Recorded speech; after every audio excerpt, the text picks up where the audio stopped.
The first step in preparing our pattern pieces is going to be tracing our pattern design onto the blank back of our pattern pages. Now here I am using a Daylight Company Wafer 2 light box, but if you don't have one, you can use a light bar under your sewing extension table. You can use an iPad or good old-fashioned window, always does the trick. Now I just use a pencil and I just go ahead and freehand the lines, but if you're more comfortable using a ruler, you certainly can. For me, it's just quicker and more efficient to do this. Now, you want to be accurate with the placement of the lines, but they don't have to be completely straight. We're not going to be sewing over these lines. We're not going to be doing anything super precise. So just freehanding them in is good enough.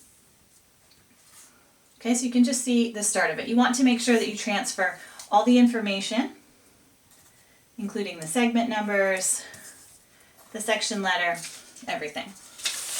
So here's a piece that I've already finished.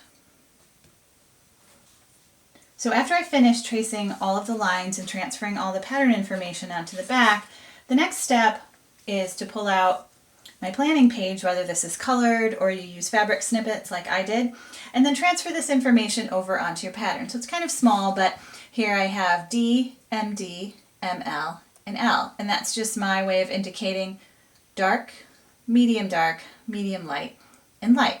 I have dark green written in these little sections. And then what I like to do is circle anything that is a background piece. So taking the few extra minutes to do this step of tracing the pattern is really going to benefit us in a variety of ways throughout our entire project. First, we're going to be using this trace side of our pattern to pre-cut our fabric. And I talk about that in detail in the next video a little bit more, but this just allows us to really easily fussy cut directional prints, and even just plan and prepare our project so that we can sit down and piece in a really smooth and efficient manner.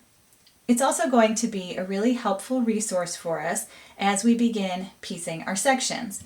Having these lines on the side that we're placing our fabric allows us to use them as a visual reference. So when we place a piece of fabric down, we're going to be able to very easily double check that the piece that we've cut is actually going to be the right size and shape and fill the segment, because I think we've all been there. We've cut something and it's just been a little bit off, and it's one thing that people really dislike about paper piecing. So these few extra steps are going to take all of that pain and agony out of the process for you. Second, it allows us to, especially if you write your fabrics in here, to double check that we're putting the right color or the right fabric in the right section, and that as we go, we don't miss anything. If I didn't have anything to look at here and I just have a pile of fabric, or I'm working from the front, especially when you get into tiny little pieces, it's really easy to miss a little chunk, and it's way too hard to go back and fix that later. So if I were to place this, let's see, 3, and then I accidentally picked up 5, if I wasn't looking at anything here, it might be really easy to just go ahead and put that there. But I'm going to see, oh, wait a minute, that's 4. This shape doesn't match, this color doesn't match, and it's going to allow me to double check my work as I go.